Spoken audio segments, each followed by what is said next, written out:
Comme le dit Gustave Nadeau, je cite, « Rester, c'est exister, mais voyager, c'est vivre. » Fin de citation. Cependant, la réglementation et les frontières limitent ce plaisir en imposant un processus et des formalités pour la plupart contraignants. Le système de visa sélectif imposé à un certain nombre de pays représente-t-il une forme de racisme et d'exclusion de l'autre? C'est ce à quoi vont tenter de répondre les débatteurs de ce soir. J'appelle donc comme équipe du Pour la première année Sciences A.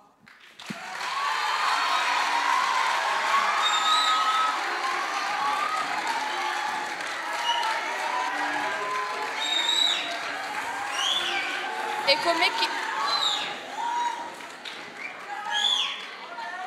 comme équipe du Contre, la deuxième année Sciences C.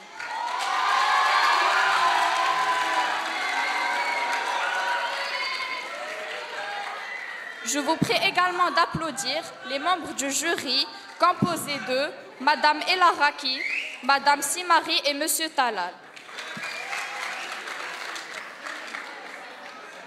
Je rappelle les règles du débat. Les interventions se font respectivement à tour de rôle et doivent durer 1 minute au minimum, sans être successives de la part de la même équipe et doivent être faites de manière correcte, évitant toute vulgarité, sarcasme ou autre forme d'irrespect. Je rappelle également les règles de l'audience. L'audience est tenue de respecter les débatteurs.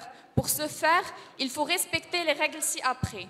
Maintenir le silence, le calme et le respect dans la salle. Ne pas applaudir qu'à la fin de chaque intervention de manière courtoise et en évitant les sifflements, les hurlements et tout autre d'irrespect.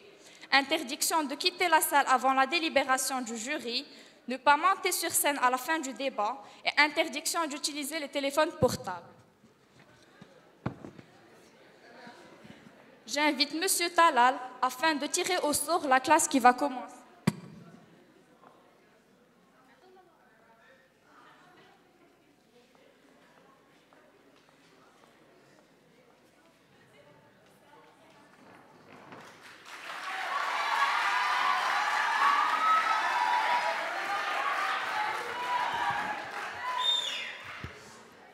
Honorable jury, chers débatteurs du Contre, mes chers camarades, bonjour.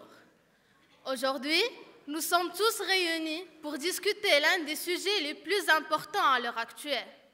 Le système des visas imposé d'une manière sélective à certains pays et une forme de racisme et d'exclusion de l'autre. Mais permettez-moi d'abord, mes chers camarades, de poser une question cruciale. Qu'est-ce qu'un visa ?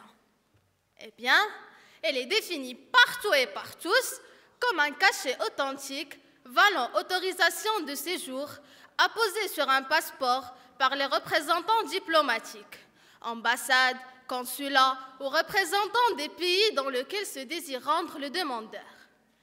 Il apparaît clair que le visa est juste un instrument technique et une stratégie permettant à certains pays de protéger leur territoire ainsi que leur population. Mais en vérité, il est centralement de l'ordre du politique. C'est à travers le visa, mes chers camarades, qu'on le met à distance et qu'on le met à l'écart des étrangers indésirables. C'est à travers le visa, mes chers camarades, qu'on l'on définit une liste d'ennemis non déclarés. Autrement dit, c'est un rideau de fer à l'autre.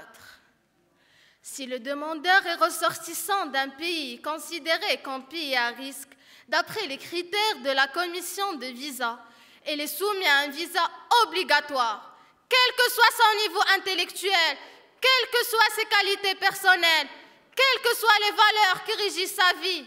Parce qu'aujourd'hui, et malheureusement, vivre dans un pays où il existe des minorités considérées comme dangereuses par d'autres pays est quasiment l'équivalent d'un délit. Chère audience, imaginez que tous les pays abolissent leur système de visa et autorisent la libre circulation des biens et des individus, comme le stipule la Déclaration universelle des droits de l'homme. Que se passerait-il? L'abolition de ce système, mes chers camarades, va nous conduire à l'échange de valeurs culturelles, ce qui entraîne un échange de connaissances et d'expertise entre les nations.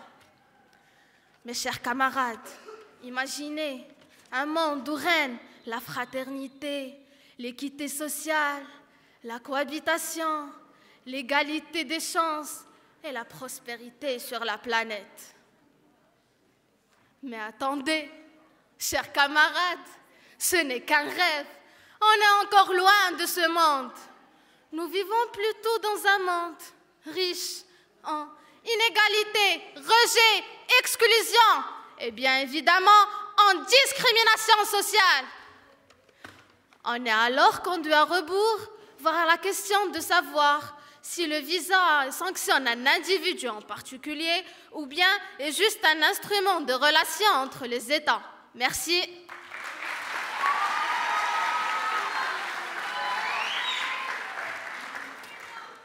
Chers camarades, ce que vous venez de décrire est un monde idéaliste.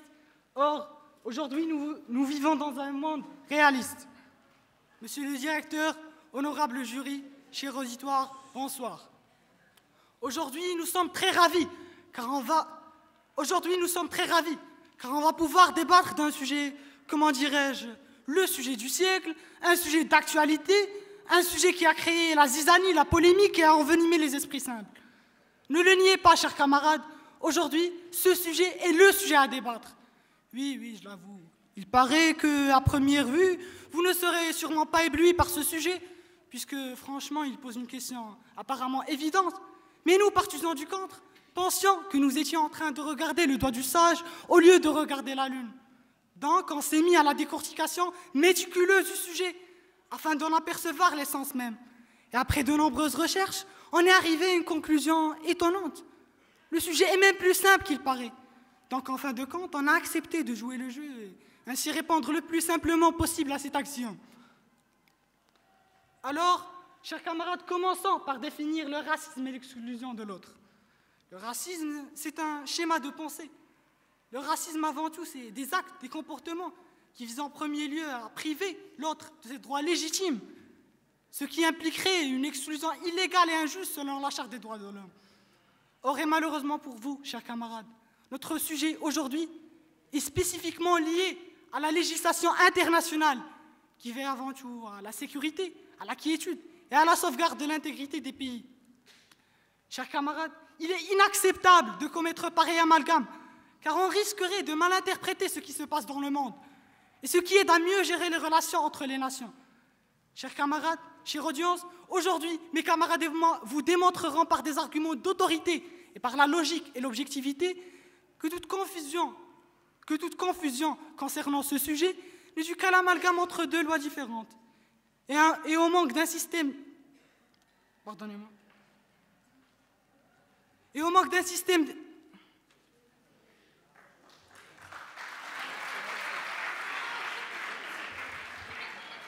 Et au manque d'un esprit d'analyse subjectif, mais surtout logique. Merci.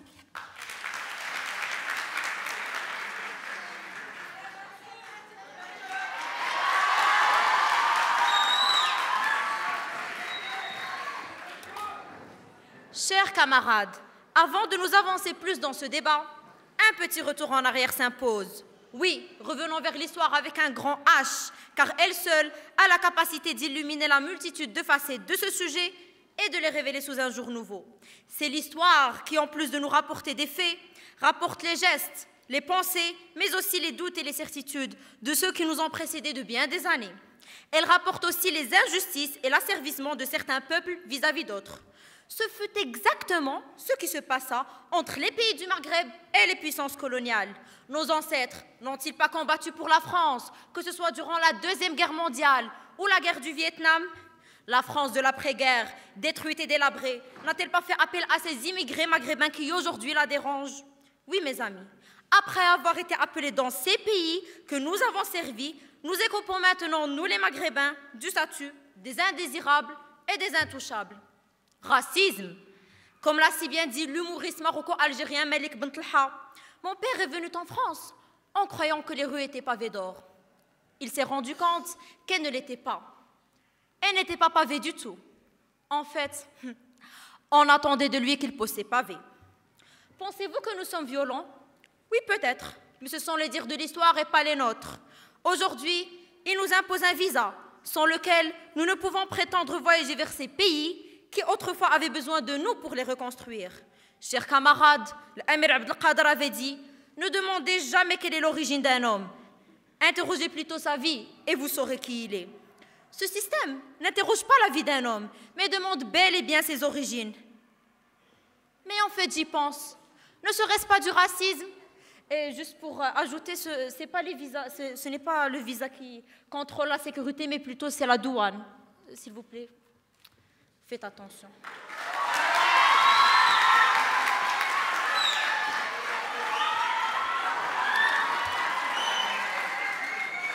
Chers opposants, nous nous basons sur des faits concrets quand on argumente. Vous vous basez sur les dires d'un humoriste, alors je ne comprends pas. Dans cet établissement qui est le vôtre aussi, on m'a appris qu'une simple phrase pouvait avoir plusieurs interprétations et qu'il fallait alors être capable de décerner la bonne. Justement, ce n'est pas votre cas. Ce n'est pas une insulte, c'est juste pour vous expliquer que les définitions des mots racisme et exclusion qu'on vous a clairement exposées durant notre introduction n'étaient pas là pour faire joli dans le temps. Mais c'était un message adressé à vous, chers opposants, disant que tout au long de ce débat, vous devrez démontrer par des arguments concrets et des exemples pertinents que c'est du racisme. Or, le racisme, c'est tout ce qu'il y a à voir avec la race, l'ethnie, la religion ou l'idéologie. J'espère que vous le saisissez maintenant. Dans cet établissement aussi, j'ai appris que tout le monde ne pouvait pas tout faire, que dans chaque étape de notre vie, nous serions soumis à une sélection. Durant notre scolarité, dans notre vie personnelle ainsi que professionnelle, tout devra être soumis à une sélection. Cette sélection n'est pas chose mauvaise, au contraire, elle permet de distinguer par ordre de mérite les personnes convenables à des tâches précises. Je crois que vous commencez à saisir ce que j'entends par le mot sélection. Chaque pays se doit d'assurer la protection de ses citoyens, ce en évitant de les confronter à des personnes, comme vous dites, indésirables. Rassurez-vous, ces personnes-là ne sont pas nées indésirables, mais durant leur vie, elles ont fait des choix qui les ont menées à ne pas remplir des conditions nécessaires afin d'intégrer telle ou telle société. Ces conditions, bien sûr, n'ont rien à voir ni avec le racisme, ni avec l'exclusion de l'autre, excusez-moi. Vu que quand on refuse le visa à quelqu'un, ce n'est jamais à cause de sa couleur de peau, ni de sa religion, ni de son origine. Quand on refuse le visa, pour vous démontrer cela, je vais vous poser une série de questions. Avons-nous déjà entendu parler de quelqu'un à qui on aurait refusé le visa sous prétexte qu'il était noir, ou qu'il était musulman, juif ou même chinois? Jamais. Quand on refuse le visa à quelqu'un, c'est parce que l'une des conditions nécessaires n'a pas été respectée. Et en particulier, tout ce qui se rapporte à la fiabilité, à la solvabilité du demandeur, ainsi qu'à son casier judiciaire et à l'absence de toute suspicion autour de ce dernier. Alors ne mélangeons pas torchons et serviettes, comme on dit. Tout État est libre d'user de ce droit légitime, et toutes interprétations erronées à ce sujet ne sont que ragots. Merci.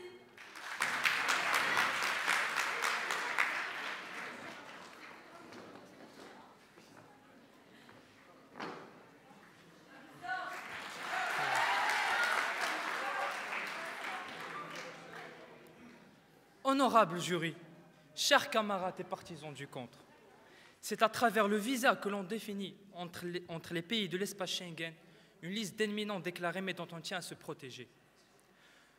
En ce sens, le visa Schengen, en particulier sa cartographie, est susceptible d'une lecture qui est limitée entre les amis et les ennemis. La stratégie de fait visibilité n'empêche néanmoins pas, sur le plan fort de l'importance politique du sujet, et son impact sur les libertés publiques. C'est pour cela que le visa engendre 3 types de discrimination. La discrimination politique, économique et raciale. Parlons un petit peu de la discrimination économique. Il paraîtrait que l'obligation des visas fait engranger à l'Union européenne des sommes faramineuses. Et d'autant peut se demander pourquoi cette exigence de visa n'est pas généralisée par tous les pays compte tenu des montants encaissés qui pourraient servir à la rémunération du personnel des ambassades ou des consulats. En tout état de cause, les pays touristiques africains devraient s'inspirer de l'Union européenne et instituer une politique généralisée en contrainte au visa des citoyens du tiers-monde. Au 1er janvier 2007, Les frais de dossier pour l'instruction du visa sont passés, à titre d'exemple, de 35 à 60 € en France et des frais de dossier qui sont à peu près de 20 €. Le calcul est vite fait.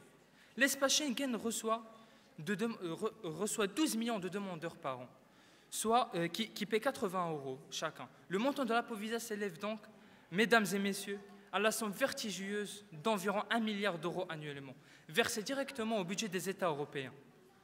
L'injustice est d'autant plus scandaleuse que les touristes européens qui se rendent par millions dans des pays afro-arabes ne sont pas soumis à cette obligation du visa. Par exemple, le voyageur européen peut réserver simplement son billet de chez lui par Internet ou par téléphone et se rendre immédiatement à son aéroport sans perdre une seule seconde ou, soi-disant, demander une autorisation de voyager. C'est le cas pour aller dans des pays réceptifs comme le Maroc, la Turquie ou l'Égypte, qui n'imposent pas de visa aux Européens. Permettez-moi, chers camarades, de douter de ce que vous avez dit, parce que ici, j'ai des arguments incontestables, voire inéfutables, que vous ne pouvez pas nier. Merci.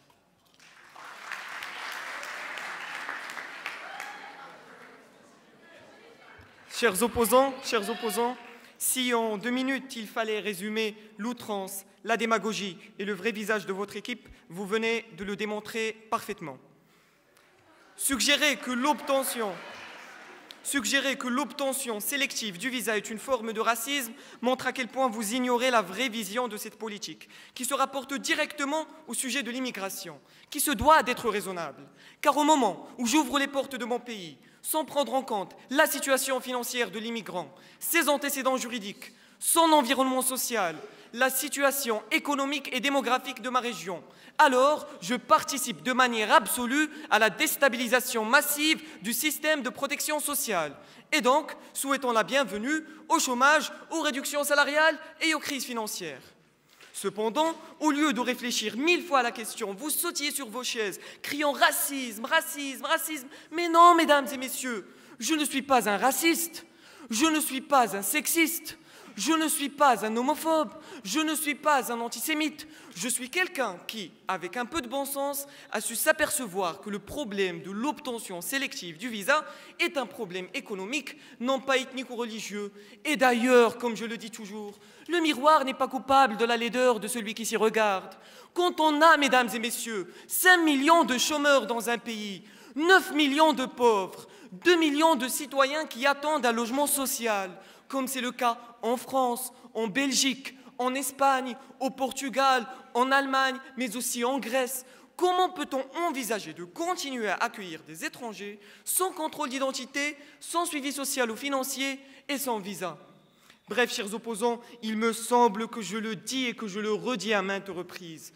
Quand je décide de refuser le visa à quelqu'un, je ne le fais pas parce qu'il ne me plaît pas, je ne le fais pas parce qu'il me fait peur, je ne le fais pas parce que sa religion diffère de la mienne et je ne le fais pas parce que je n'ai pas de cœur, mais je le fais pour le protéger, car peut-être la chance du développement ne lui sera pas nécessairement octroyée dans ce pays dont le système d'intégration est un échec imminent, invraisemblable pour ne pas dire colossal. Bref, chers opposants, être raciste est une chose, être réaliste en est une autre. Et sur ce point-là, vous manquez vraiment de savoir. Merci.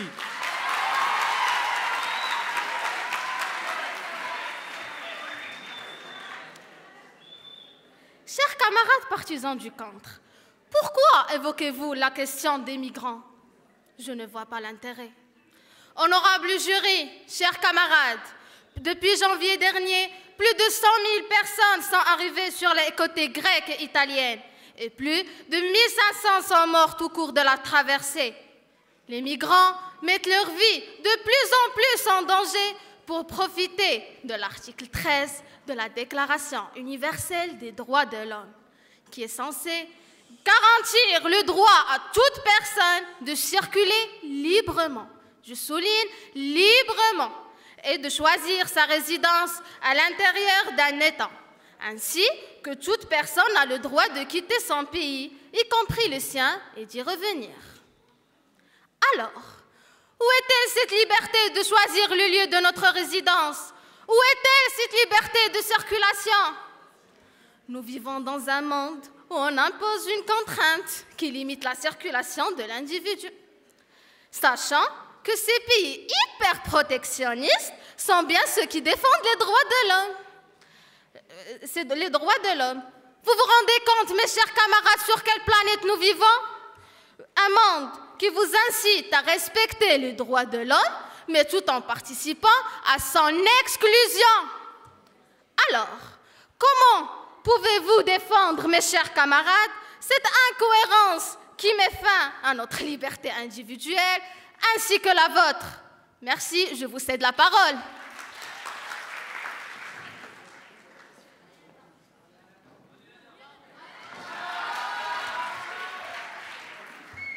Chers camarades, comment oser ne pas parler de visa en parlant de migrants? Chers opposants, n'allons pas très loin. Il suffit de raisonner avec un minimum de logique pour voir que ces procédures sont légitimes. Permettez-moi de vous poser certaines questions. Pouvons-nous, en tant que citoyens étrangers, en allant vers des pays différents, peut-on exiger que ces derniers n'appliquent sur nous que notre propre loi? Nous mènerions l'absurdité à son paroxysme. Tel est le cas avec le système des visas, car il n'y a qu'une seule et unique condition pour pouvoir se vanter de l'avoir obtenu. Et elle n'est autre que de présenter tous les documents requis, ce qui ne ressemble en rien ni à du racisme, ni à de l'exclusion. Dans le cas contraire, ne soyez pas surpris de voir votre visa refusé. Laissez-moi, chers camarades, vous donner un exemple un tant soit peu plus concret. Pourriez-vous laisser votre porte ouverte à quiconque voudra la franchir sans avoir aucune idée précise sur son identité? J'espère bien que ce n'est pas le cas. Nous n'avons aucunement le droit de parler de racisme ou d'exclusion, étant donné que la moindre des choses à respecter vers un pays différent est la loi qu'ils imposent aux citoyens. Alors soit on s'y plie, soit on ne se risque même pas à franchir cette frontière. Car comme le cite si bien Montesquieu, la liberté est le droit de faire tout ce que les lois nous permettent. Et comme le déclare Napoléon, une mauvaise loi appliquée vaut 100 fois plus qu'une bonne loi interprétée. Merci.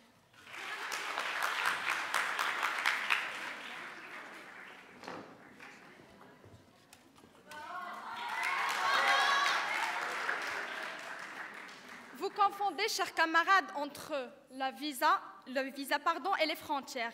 Il y a un doux en passant. Refuser l'entrée d'une personne étrangère sur son territoire est un phénomène qui ne date pas d'hier. La plupart des nations ont surveillé leurs frontières dans le but de garantir la sécurité de leurs citoyens en empêchant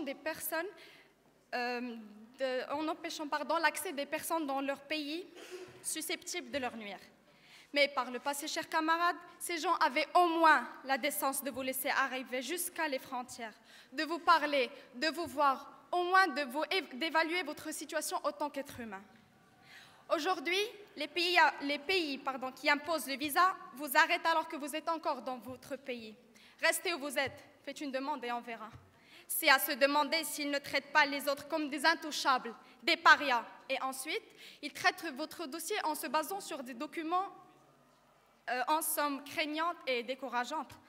Car pour eux, qu'importe si vous êtes une personne en détresse, qu'importe si vous êtes un parent désirant prendre ses enfants dans ses bras, ou alors une mère souhaitant assister au baptême de son petit-fils, vous n'êtes qu'un simple dossier sur le bureau d'un fonctionnaire.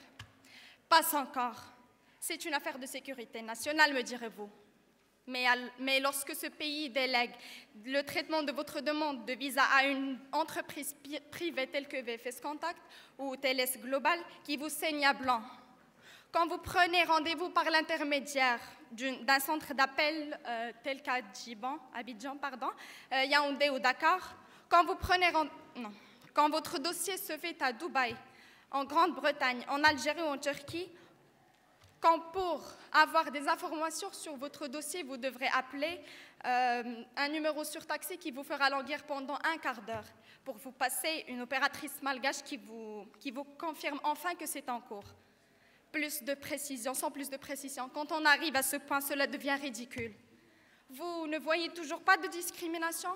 Est-ce que vous pensez que tout le monde qui demande le visa dans le pays ont de quoi payer les demandes?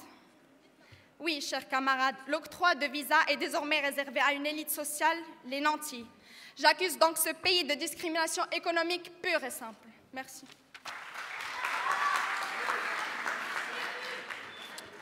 Chers opposants, votre naïveté aurait été charmante si les temps étaient moins durs. Car que vous le vouliez ou non, des chiffres s'imposent au niveau mondial. Saviez-vous, chers opposants, que le nombre d'étrangers qui vivent dans l'un des 28 pays de l'Union européenne est de 21 millions selon les derniers chiffres de l'OCDE? Saviez-vous, chers opposants, que le nombre de migrants qui arrivent chaque année à l'Union européenne est estimé à 1 million? Saviez-vous, chers opposants, que le nombre de migrants clandestins en Europe est de 283 000 chaque année? Et saviez-vous que le Parlement européen, qui est un exemple de démocratie, vient de voter une directive demandant à tous les États membres de cesser d'accueillir beaucoup d'étrangers en raison des différentes crises économiques, politiques et sociales qu'endure l'Europe? Et saviez-vous, chers opposants, qu'une simple recherche de l'Organisation de coopération et de développement économique vous démontrera la véracité de ces chiffres qui se répètent non seulement en Europe, mais aussi en Amérique et en Asie?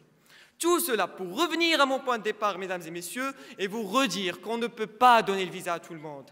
Parce que ce sont les chiffres qui parlent, ce sont les faits qui s'imposent, ce sont les vérités qui s'affichent, et ce sont malheureusement vos oreilles qui n'écoutent pas. Mais bon, mesdames et messieurs, admettons que nos chers opposants disent vrai, et faisons un petit calcul.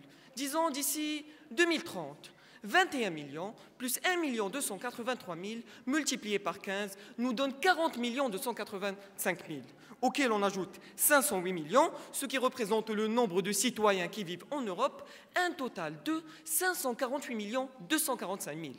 Bref, chers opposants, vous voulez donner le visa à tout le monde? Allez-y, faites-le, mais assurez-vous d'avoir les oreilles bien fermées, car l'Europe va bientôt exploser. Merci.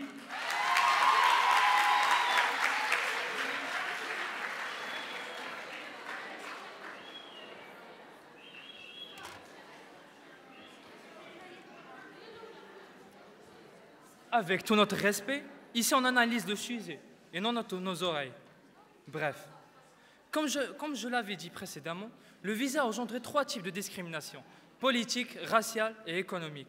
Du côté de la discrimination politique, pour quelques pays du tiers-monde, la demande de visa se fait en contactant le consulat demandé et leur prouver que vous êtes un réfugié politique, plus précisément opposé à son pays. Ceci d'une première part. D'autre part, la plupart des pays de l'Union européenne refusent le visa aux pays arabes sous prétexte que tous les Arabes sont des terroristes, des islamistes. C'est ce qu'on appelle l'islamophobie. Pour terminer, la discrimination raciale. Nous savons tous que la plupart des Européens sont racistes, vu que la France, la Pologne, l'Espagne, l'Allemagne figurent dans les pays les plus racistes au monde. Je vais vous donner un exemple. Connaissez-vous la liste noire des transports aériens de l'Union européenne? Je vais vous la citer. Pour 16 pays, tous transporteurs aériens connus font l'objet d'une interdiction totale d'exploitation dans l'Union européenne. L'Afghanistan, la République du Congo, le Djibouti, le Bénin, l'Érythrée, le Kyrgyzstan, la Libéria, le Soudan et le Zambie. Et j'en passe. Et comme par hasard, ces pays-là font l'objet du taux de visa le plus refusé au monde. Alors, très chers camarades, ne pensez-vous pas que le visa est une forme d'exclusion de l'autre? Et permettez-moi de vous rappeler, chers camarades du contre, le monde est pour tous. La notion des frontières n'est qu'un intrus. Merci.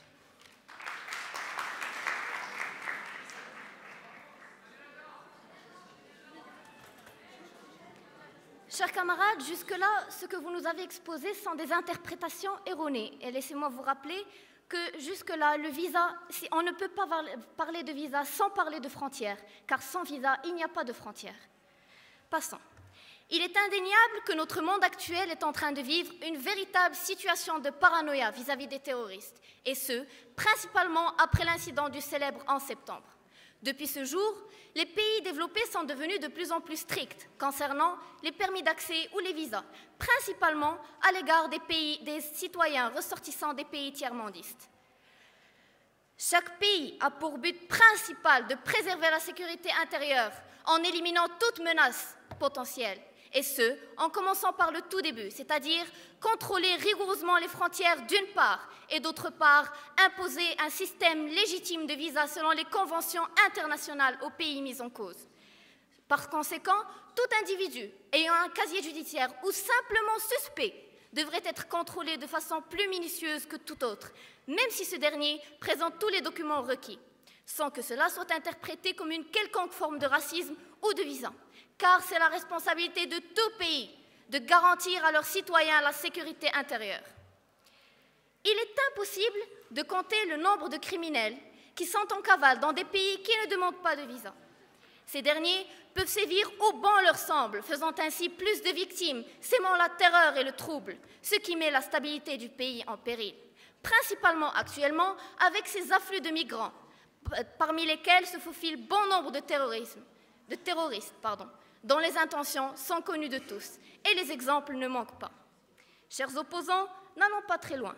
Il suffit de revenir 2 mois en arrière pour tout comprendre, principalement le 20 août 2015, lors du 52e anniversaire de la Révolution du roi et du peuple, dans lequel le roi a prononcé un discours où il décidait d'instaurer un visa à l'égard des Libyens ou des Syriens souhaitant se rendre à notre royaume. Sans omettre que dans ce même discours, le roi a fait appel à ses citoyens marocains afin de les aider. Mais la question qui se pose est inéluctablement la suivante. Pourquoi et quelles ont été les raisons qui ont poussé le roi à prendre des décisions aussi radicales? La réponse est simple, très chers camarades. Dernièrement, le Maroc connaît certaines défaillances au niveau de la sécurité intérieure, principalement liées à des Syriens ou Libyens, que ce soit sous forme d'agression, d'organisations terroristes. Car dans ces pays ont proliféré plusieurs organisations criminelles, que ce soit terroristes ou criminelles en général. Elles peuvent atteindre le Maroc à tout moment. C'est pourquoi la vigilance est de mise. Chers camarades, en dépit de cette situation, le roi a tenu à rassurer que le Maroc restera une terre d'accueil pour ses hôtes. D'ailleurs, n'a-t-il pas légalisé la majorité, disons un grand nombre de clandestins, en majorité des subsahariens? Pouvons-nous parler de racisme ou d'exclusion? J'en doute fort. Merci.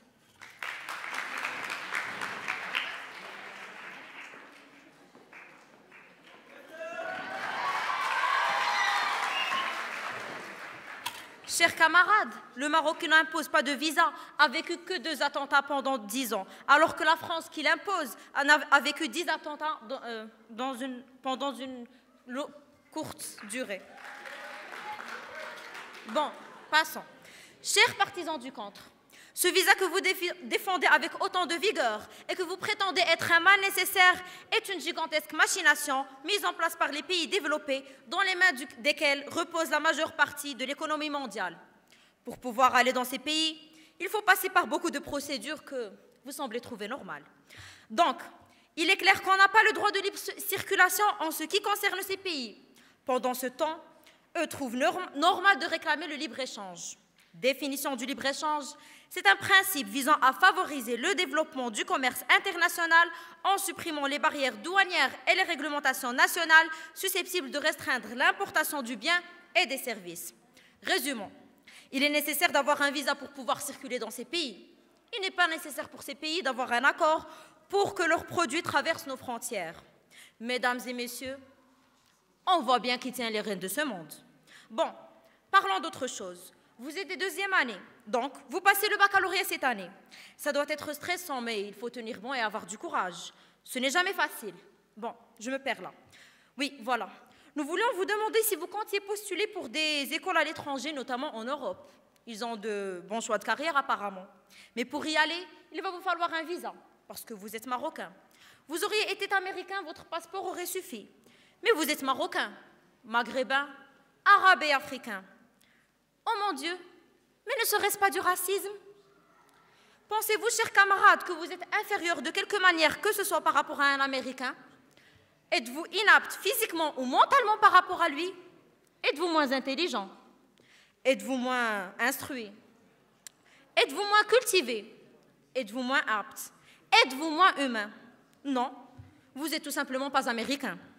Bernard Werber avait dit, citation pour vous les scientifiques, je cite, « Le racisme est scientifiquement stupide. Le fait d'en être dans une famille ou un pays est uniquement lié au hasard et déconnecte de tout mérite personnel comme la beauté. » Et avant d'oublier, nous voudrions vraiment une réponse. Vous considérez-vous inférieur aux Américains? Merci.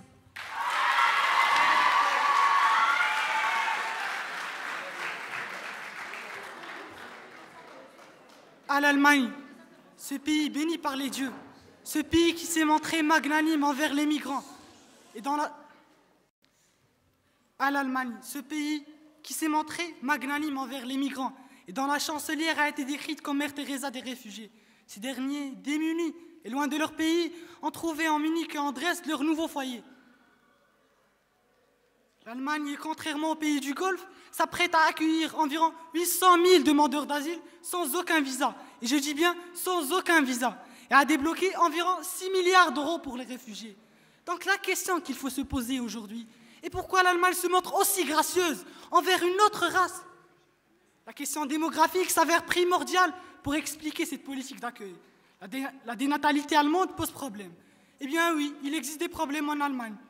Car en 2060, les plus de 65 ans atteindront le tiers de la population. Et l'Allemagne va avoir un problème de financement des retraites. Mais parce que tout problème qui profane un mystère est à son tour profané par sa solution, la machine allemande a trouvé la solution. La machine allemande a vu en cette vague de migrants la solution. A fortiori si ces personnes qui vont s'installer en Allemagne sont qualifiées ou qualifiables. La première économie d'Europe aura peu de problèmes et peu de difficultés à absorber des centaines de milliers de nouveaux travailleurs qui sont avant tout compétents. Et surtout que le marché du travail a même besoin de nouveaux travailleurs dans certains domaines. L'Allemagne, ce pays qui vous paraît antiraciste et humaniste, parce qu'il ne demande pas de visa aux migrants, est plutôt magouilleur, car elle a su redorer son blason à travers cette crise. Et puisque cette générosité n'est qu'une manière de se dédouaner après la rigidité dont certains l'accusent, lors de la renégociation de la dette grecque.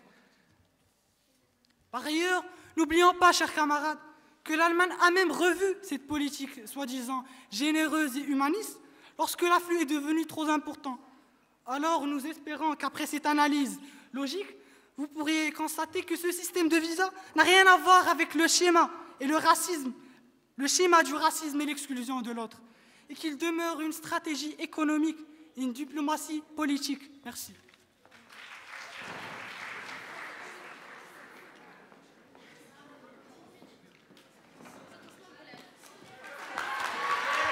Juste pour vous dire, chers camarades, l'Allemagne a besoin d'un sang nouveau pour rajeunir et pour ne pas dépérir. Vous parlez de gestes altruistes, je parle de stratégie de repeuplement. Bon, chère audience, chers partisans du contre, nous arrivons au terme de notre débat. Un débat riche en rebondissements et tout au long duquel nous ne nous sommes aucunement mis d'accord sur le caractère raciste ou non raciste du visa. Et je dirais avec ironie que là où vous voyez blanc, nous voyons noir. Donc, vous vous êtes appliqué avec une ardeur peu commune à défendre une des formules les plus illustres de la discrimination, l'une des facettes les plus évidentes du racisme, mais surtout le chien de garde fidèle et baveux d'une administration qui demeure omniprésente, mais surtout impérialiste. Oui, on peut dire que vous avez défendu votre position bec et angle, avec toute la force que vous avez pu puiser, la force du désespoir sans doute. Vous voulez nous faire croire que vous comprenez la position de ces pays qui imposent aux autres toute une liste de procédures pour que ces mêmes pays puissent fouler leurs terres? Serait-elle bénie?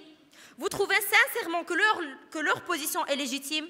Soutenez-vous ces décisions basées avant tout sur la différenciation entre personnes, entre régions, entre pays, entre continents, pire encore, entre hémisphères? Acclamez-vous ces discriminations entre races et entre religions? De deux choses l'une. Soit vous devenez gâteux, mais avouons, ce n'est pas encore l'âge. Après tout, on n'est pas gâteux à 17-18 ans. Donc, soit vous devenez gâteux, soit l'asservissement de vos cerveaux encore jeunes et pétillants s'est fait avec succès. Oui, encore une victoire pour les puissances coloniales qui ont su non seulement nous imposer le visa, mais nous le faire accepter comme une évidence. Après tout, quand on arrive à faire croire tout un peuple en son infériorité, en son inaptitude à égaler nos compétences, notre savoir-vivre et même notre savoir-être, c'est qu'on est fort. Chapeau. Chers camarades, ceci est une position que vous défendez, mais gardez-vous, je vous prie, de salir les idées que je souhaite encore lucides de cet honorable auditoire, car il y a ici encore des gens qui ne se font pas berner, ni par les propos enjolivés de peuples qui se croient supérieurs, ni par les jolis mots de beaux parleurs comme vous, qui essaient de trouver des prétextes pour excuser le racisme, la discrimination et la peur de la différence. Michel Bernanos avait dit: L'homme est avant tout un lâche, souvent préoccupé de trouver une excuse à sa lâcheté. Et ce soir, chers camarades, vous excusez. Mais nous n'excusons pas. Nous ne consentons pas à voir les nôtres, et aussi les autres, traités avec autant de mépris, avant l'obtention de leur visa et après que l'entreprenne ce fameux voyage tant attendu, parce que d'autres les considèrent comme une sous-race ou une race inférieure. Ne vivons pas dans l'illusion. Ne vivons pas dans l'illusion et arrêtons d'excuser l'autre, de dire qu'il a raison d'instaurer un visa pour réglementer les entrées et sorties, les allées et venues. Oh my God. Chers opposants, il est prouvé scientifiquement que les humains ne peuvent pas voir dans le noir, donc je comprends votre vision des choses. Chère audience, nous avons essayé tout au long de ce débat de démontrer l'invalidité de la position que vous défendez, selon laquelle cette politique de restriction concernant les visas octroyés ou non par certains pays à d'autres ou à certains individus serait une forme de racisme et d'exclusion de l'autre. À présent, nous allons adopter une approche, pour ainsi dire, différente. Et comme on dit que connaître son adversaire est le premier pas vers la victoire, j'ai décidé de me pencher sur votre position et d'élaborer le scénario le plus réaliste qui soit en me basant sur vos arguments. À présent, j'aimerais que vous fermiez les yeux tous et que vous imaginiez avec moi un monde sans visa ni frontières. Un monde où la libre circulation serait le droit le plus fondamental. Certes, ce monde paraît paisible et merveilleux dans notre imagination. Ce serait d'ailleurs l'idéal que de vivre dans un monde en paix et cohabiter dans l'harmonie et la sérénité. Or, malheureusement, la réalité fait que ce monde sera victime de telles hostilités que cela le mènera à sa destruction et par la même occasion à celle du patrimoine de l'humanité. Chers camarades, imaginez avec moi que nous laissions tous nos portes grandes ouvertes, que nous faisions fi des lois et conventions internationales sous prétexte d'un sentimentalisme naïf ou d'un calcul déraisonné. Que se passerait-il à votre avis? Eh bien, je vous le dis, nous permettrions aux mécontents, aux fanatiques et à une infinité d'organisations criminelles, et pendant que j'y suis, aux terroristes, de circuler à leur guise pour semer la terreur sans foi ni loi. Et là, nous n'aurons plus qu'un malheureux 11 septembre à nous rappeler, mais pourquoi pas un 23 octobre, un 2 novembre ou même un 22 mai, mon pauvre anniversaire. Là, je parie que vous serez pleinement satisfait d'avoir agi en tant que défenseur des droits de l'homme. Encore faut-il les connaître, ces droits. Et merci de vouloir gâcher mon anniversaire. S'ajoute aux conflits, aux révoltes et aux guerres, pourquoi pas une troisième guerre mondiale? L'afflux des immigrants, qui nuira inéluctablement à l'économie des pays et par conséquent à l'économie mondiale. La population augmentera, ce qui engendrera une augmentation inévitable du chômage. Et chaque État se doit de préserver ses citoyens de vivre dans de tels troubles sociaux. Est-ce le monde que vous désirez? Souhaiteriez-vous vivre dans une réalité aussi lugubre? Soyez intelligents, ne vous laissez pas berner par cette démagogie utopique, car seul le respect des lois et des conventions internationales, accompagnés d'une sagesse permettant d'être pragmatique et en perpétuel éveil, peuvent garantir une coexistence pacifique, une cohabitation harmonieuse, une vie paisible et sereine. Merci.